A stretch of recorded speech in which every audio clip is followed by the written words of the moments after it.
Hello, my amazing artists.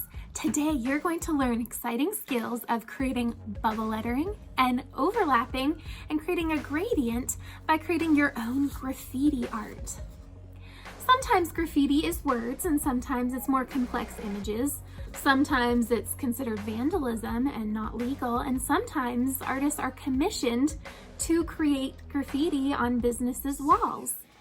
So I can't wait to see what your name is going to look like in this graffiti pop art style.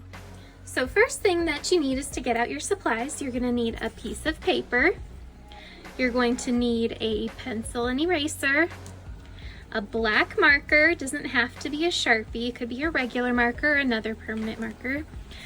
You're going to need some coloring supplies. I've got crayons and markers, but you can use any coloring supplies that you have on hand. So let's get started.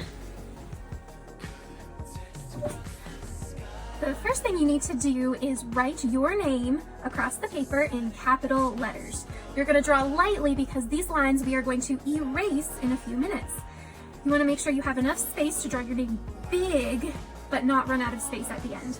So again, drawing lightly helps in case you need to fix it. I often end up running out of space and squash my lip. Next thing that we're going to do is we're going to turn this into bubble letters. To do that, it's kind of like imagining that your letters are like a wild horse that has to be fenced in so it doesn't escape. So you need to draw a curvy fence all around each letter.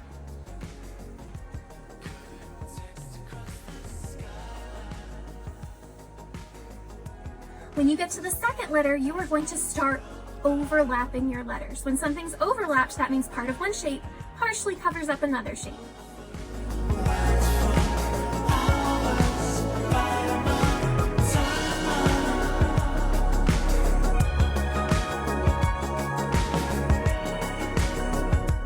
I still have some skeleton letters inside my bubble letters, so I'm going to use my big eraser if you have one and erase those letters or those lines inside the letters.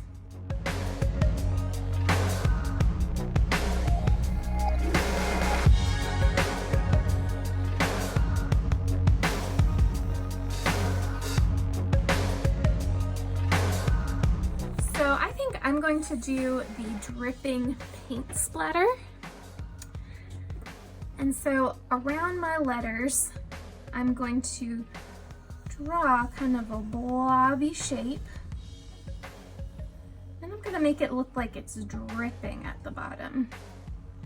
So these curvy lines that are skinny and then get wide at the bottom. Wide at the bottom, skinny up. I'm going to leave a little bit not dripping and then maybe a few more drips. Another drip.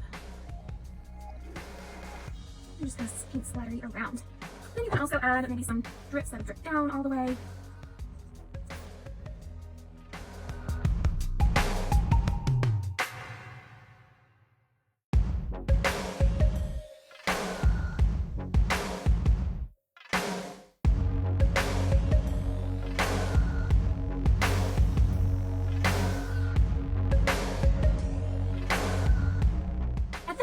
It's a good kind of stopping point to go and trace over all of your pencil lines that you're happy with a black marker.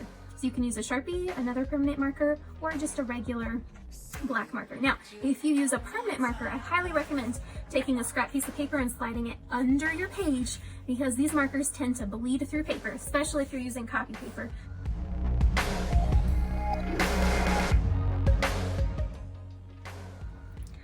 Now that I have all of my pencil lines that I wanted to keep traced over with the black marker, I want to take my big chunky pink eraser and erase any stray pencil lines that might still be there. Alright, now at this point I think I want to add a bit of a drop shadow on my letters to make them look a little 3D. So to do this, I'm going to take my black marker and I'm going to decide that if I had like a light source, if I had the sun and it was shining down from the right side onto my letters, if my letters were 3D, the shadow would land on the left side if the light was on the right side. So on the left side of every part of each letter, I'm going to make it thicker black to make it look like a shadow. So like on the H, I'm gonna bring it off to the side make that thicker. Just on one side of the H, just on the left side. But on this part right here, I would also make it thicker, just on the left side. Then it looks like a shadow down here, just on the left side. Make it thicker and black.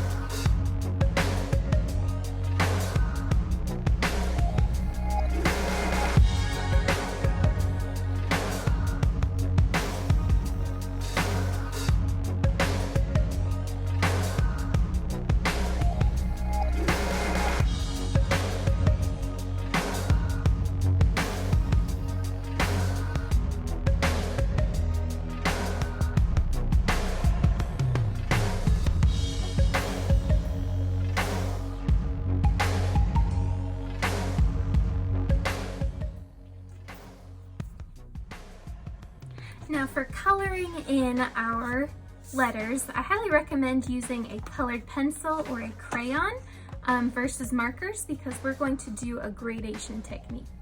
You're going to choose 3 colors to create your letters. So 3 colors, we're going to create a gradation where the colors gently fade. This is often done by graffiti artists. They use spray paint to create their letters. But they often do a gradation of colors, and we can kind of recreate that with oil pastels or crayons or colored pencils. So I think it's really helpful to choose analogous colors, which are colors next to each other on the color wheel. So if we've got red, orange, yellow, green, blue, and purple to create our color wheel, analogous colors are colors next to each other on the color wheel. So I could do green, yellow, orange. I could do purple, blue, green. I could do blue, purple, red to create my gradation. So I'm going to start by lightly, I'm not pressing very hard with my crayon, lightly color the top third with my first color. Kind of holding the crayon to the side so I get a wider edge instead of a tip. So if you hold it to the side, lay it down flat, it's a little bit easier. Then I'm going to add purple, coloring lightly to the middle.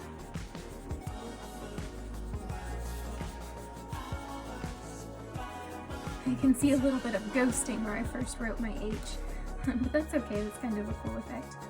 And then blue to the bottom third.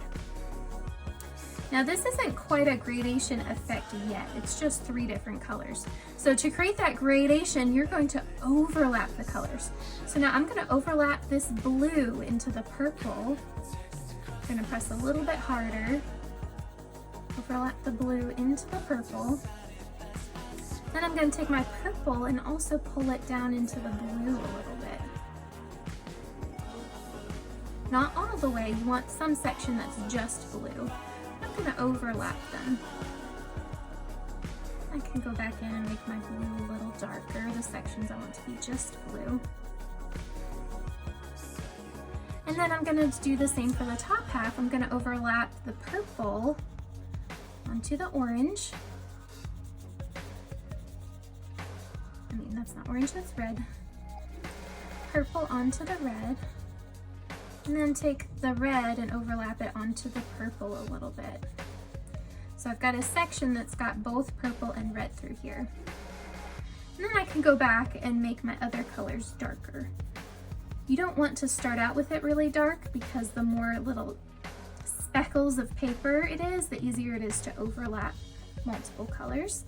And you want to press lighter and lighter as you go into another color. So just a little bit of it goes into that color. Then I'm going to go back a little darker with my red.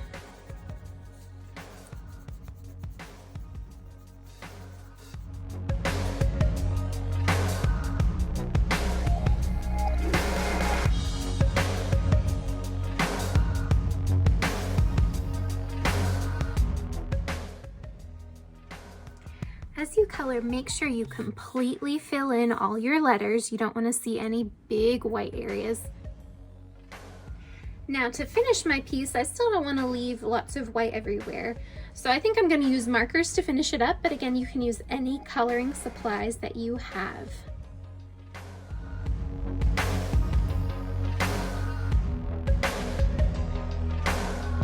Saw your picture on my timeline.